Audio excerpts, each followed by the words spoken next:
Siva ஸ்னேகாவையும் சிந்துவையும் compare பண்ணி பாக்குறாங்க மனசுக்குள்ளேயும். Compare பண்ணி பார்த்துட்டு சிந்துவோட வாழ்றதுக்கு சம்மதம் அப்படி சொல்லி சொன்னதும் மகா ஸ்னேகா எல்லாருமே ஷாக் ஆகுறாங்க. சிந்துக்கே ஒரு சமயம் ஷாக்கா தான் இருக்குது. உடனே ஜட்ஜ் இருந்துகிட்டு இவங்க 2 பேரும் கல்யாணத்தை கேன்சல் பண்ண முடியாது, இது சட்டப்பூர்வமானது அப்படி சொல்லி சொல்லிடுறாங்க. சிவாவும் சிந்துவும் வெளியில வர்றாங்க. வந்ததும் பூர்ணி ரொம்ப சந்தோஷம் சிவா அப்படிங்கிறாங்க. இந்த பக்கம் சிவாவோட அம்மா இருந்துட்டு இவ்வளவு பெரிய வாய்ப்பு உனக்கு கிடைக்கவே கிடைக்காது, அப்படி வாய்ப்பு கிடைச்சதே நழுவ விட்டுட்ட பாத்தியா, அவ உன் மேல எவ்வளவு பெரிய பழிய போட்டா, கடத்திட்டு போய் கல்யாணம் பண்ணன்னு சொல்லி சொன்னா, அப்படிப்பட்டவளை கூட நீ வாழணும்னு முடிவு பண்ணிட்டியா, அவ சொன்னதெல்லாம் உண்மையாகிற மாதிரி நீ சொல்லிருக்கு அப்படின்னு சொல்லிட்டு சிவா அம்மா சொல்லிக்கிட்டு இருக்காங்க. ஆனா சிவா எதுவுமே பேசாம அமைதியா நின்றுட்டு இருக்காங்க.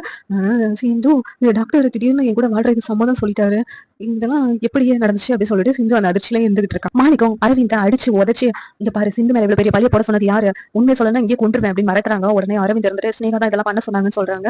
உடனே சிவா கிட்ட கூட்டு போயிட்டு இங்க பாரு இவன் சொல்றத கேளு அப்படின்னு சொன்னோன்னே உன்னை யார் செய்ய சொன்னா அப்படின்னு சிவாவும் கேக்குறாங்க. ஸ்னேகான்னு அரவிந்த் சொன்ன உடனே சிவா ஷாக்கா சிவா ஸ்னேகா கிட்ட போயிட்டு இங்க பாரு சிந்து மேல எதுக்கு இவ்வளவு பெரிய பழிய போட்ட அப்படின்னு சொல்லிட்டு கேக்குறாங்க. உடனே ஸ்னேகா இருந்துட்டு இதெல்லாம் உனக்கு தெரியாதா சிவா, நான் எதுக்காக பண்ணேன்னு சொல்லிட்டு எல்லாம் உனக்காக தான், எப்படியாவது அந்த சிந்து உண்மையை சொல்லணும்னு அதுக்காக தான் அப்படின்னு சொல்றாங்க.